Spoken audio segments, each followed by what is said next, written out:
Okay, so welcome sa week 3 natin, guys. So dito meron tayong 3 examples of code. Ang topic kasi natin ngayon ay go to, tsaka getLine and cin.ignore. So since wala pa tayong looping talaga, kaya gagamit tayo ng go to dito. Pero usually hindi naman siya ginagamit. Pero para lang makapag-jump tayo from other places ng program natin, gagamit tayo ng goto ngayon.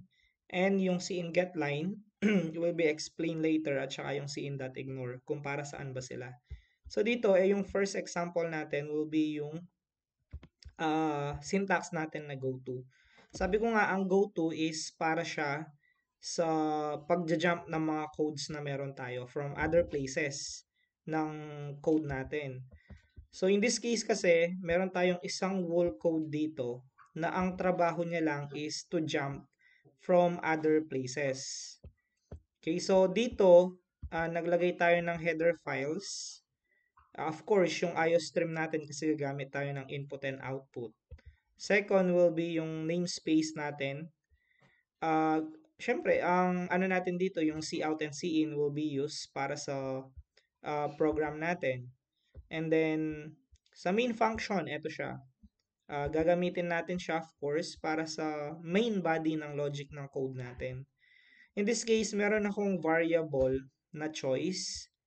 And then, ang data type niya ay integer. Bakit siya integer? Para saan ba si choice? Gagamitin ko po siya para sa mga choices na meron po tayo.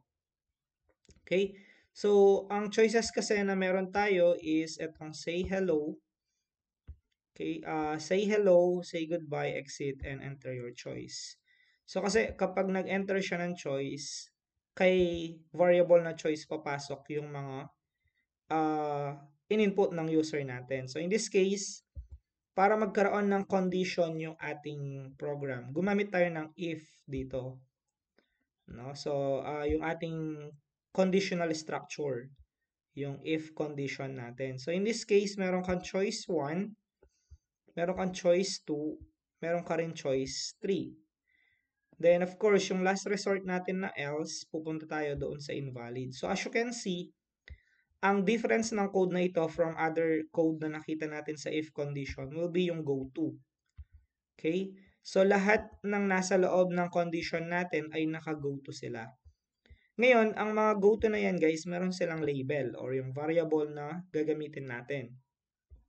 So, lahat ng mga goto na yan ay naka-semicolon po sila. Okay, so hindi po sila pwedeng kalimutan. Ngayon, sabi ko nga, kung gagamit ka ng goto, pwede kang mag-jump from this position to other places ng code natin. Yan yung trabaho ng goto natin. As you can see dito, kapag daw pinili mo yung choice number 1, ano ba yung choice number 1 natin? Yung say hello. Kapag daw yan ay pinili mo, go to hello. Okay, so sino si hello? So nasa baba si hello ngayon. Ito si hello. Okay, so ang difference guys, kapag dineclare mo ang go to variable natin, semicolon siya. Pero kapag pupuntahan na natin siya, naka-colon lang tayo, hindi po siya semicolon. Okay? So ngayon, lahat ng under ng go to variable natin ay pupuntahan po siya ng code natin or ng ating program. Say for example, kapag nga pinili mo yung 1, sabi niya go to hello, ito yung piprint natin. Cout hello. Okay? Tapos sabi niya after mong i-print yung hello, pumunta ka daw or go to end. So hanapin mo si end, kung saan mo siya gustong ilagay, ito siya. And ang ipiprint natin ay program has ended. Okay? So again, kapag pupuntahan na natin siya, colon lang, pero kapag i-declare natin siya, ay semicolon po yung gamit natin. Okay? So I hope you understand na ngayon kung para saan yung goto. Ang goto lang naman is para makapag-jump ka sa ibang place ng ating program. So in this case, kung ang choice mo ay 2, sabi niya go to goodbye. So pupunta ka lang naman sa goodbye. Ito si goodbye. Sa ilalim niya ay see out goodbye. and then go to end. So, same lang din. Pinapapunta niya tayo sa end, which is yung program has been ended. So, kung mapapansin nyo, etong cout na to ay pwede naman siya dito, di ba? Yan, pwede naman siya. Pero, ang ginagawa kasi natin, pinapakita natin kung ano yung magiging use ng ating goto. Which is to, from here, magja-jump tayo papunta dito. And lahat ng under sa label or variable ng goto natin ay babasahin po siya ng program. So, ira-run natin, pakita natin.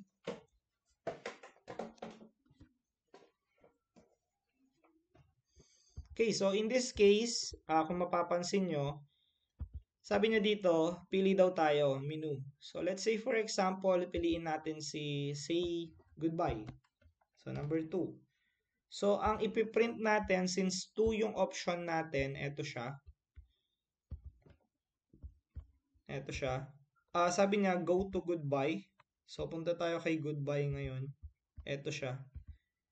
Okay, so ang ipiprint natin, goodbye at saka yung go to end, which is yung program has ended. So, i-enter ko lang siya. Yan. Kung mapapansin nyo, goodbye, tsaka program has ended. So, same thing lang din guys kung pipiliin natin yung number 1 choice na meron tayo. Yan. So, kung pipiliin natin yung 1, ayun. So, hello, tapos program has ended. So, ganun lang yung trabaho ng ano natin, ng go to. So, magja-jump lang siya from this place to other place. Okay, so now let's check naman itong ating get line. So, as you can see, sabi dito sa comment natin, ito tayo ha, sa get line. Sabi niya, read the entire line, you including the spaces. Okay, remember, ang cin ay for, ano lang siya, single word. Hindi ka, pag nag-space ka doon, hindi na niya babasahin yung kasunod na tinype mo. Okay, so for example, kapag tinype mo ay yung full name or yung name mo, like for example, name ko, Rick Torregoza. Okay, so kung cin yan, since meron tayong white space dito, ito lang yung babasahin ng cin natin. Pero kapag gumamit ka ng getLine, pati white space ay babasahin niya as a whole. Okay? So, again, same thing lang din. Meron tayong header, yung string kasi string yung gagamitin natin, yung namespace, main function, and then create ka ng variable. Ang variable natin dito ay full name and then ang data type niya ay string. Then, nag-cout tayo na enter your full name. GetLine, since gusto natin pati yung white space ay makuha natin, so gagamit ka ng getLine dito. Then, open and closing parenthesis, sa loob niya yung cin. Then, comma, and then yung variable na mag-hold doon sa in-input ni user dito sa enter your full name. After nun, cout natin, sabihin natin sa kanya, hello, tapos yung value ng full name natin, which is yung pangalan na ilalagay niya, and then yung exclamation mark natin. So, check natin siya ngayon.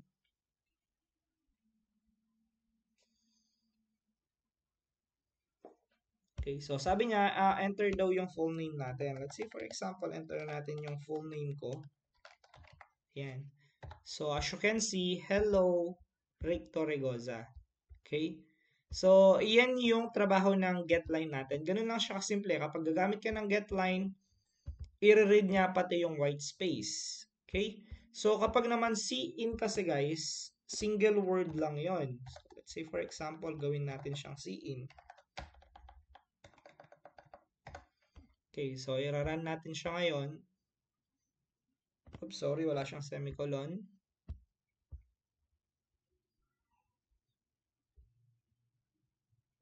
Okay, so wait natin siya. So, ayan siya. So, Rick Torregoza.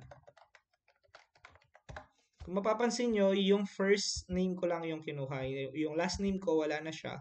Kasi cin lang. So, hindi niya babasahin itong white space na nilagay ko.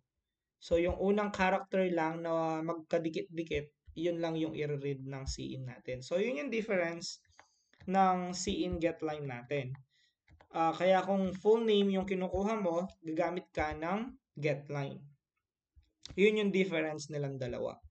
Okay, so next will be yung ating tinatawag po na cin.ignore. Para saan ba si cin.ignore? Ngayon guys, aalisin ko muna si cin.ignore. Tapos ira-run natin yung program. Tingnan natin kung ano yung magiging difference ng code na to. Okay, so pakita ko lang siya as a whole. Yan. So inalis natin yung cin.ignore. Then run natin yung program. Okay, so sabi niya, enter daw tayo ng age. So dito meron ilang option meron tayo. To enter your age daw at saka enter your full name.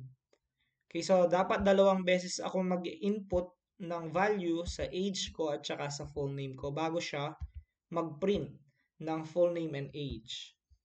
So enter ko yung age ko, 28. Pag enter ko, kung mapapansin nyo, yung enter full name, hindi na ako nakapag-enter. Ang nangyari, nag-print na siya ng hello, tapos exclamation, you are 28 years old. So, dito sa part ng before yung exclamation, nawawala yung name kasi hindi naman ako nakapag-enter ng name ko.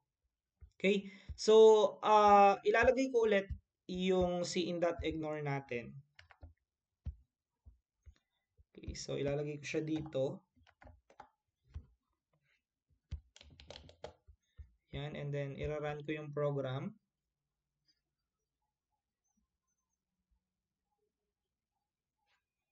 Okay, so enter age, let's say for example 28.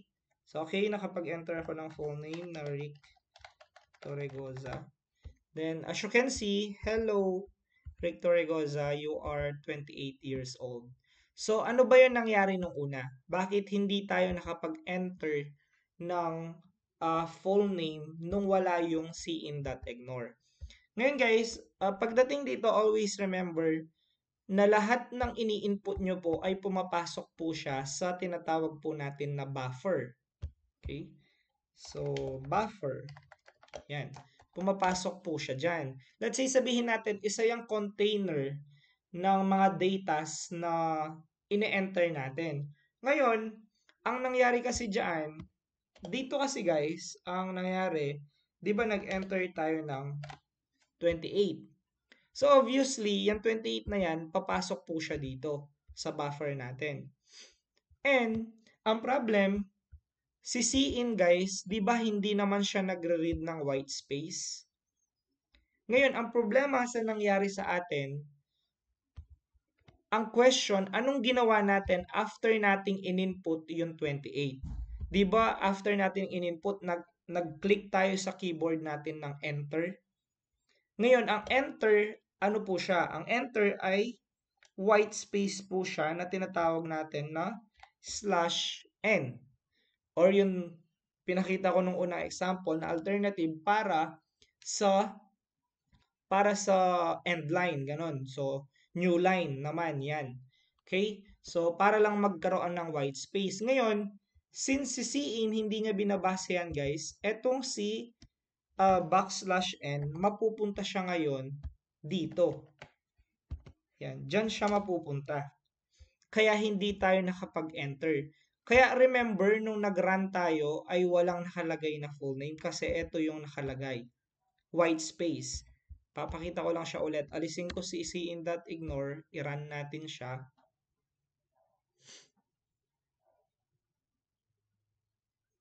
Okay, so mag-enter ako ng age 28.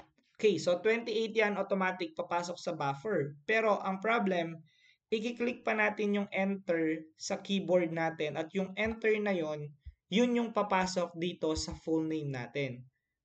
Okay, so kung mapapansin nyo, hello, yung backslash natin or yung white space. When we say white space, walang nakalagay, kaya walang nakalagay dyan. No? And then you are 28 years old. So, yun yung trabaho ng cin.ignore natin. Now, to clear natin, o to clear yung buffer, or to ignore yung buffer na ilalagay natin na pag-enter sa keyboard. Para hindi tayo magkaroon ng problem pag nag-enter tayo ng full name.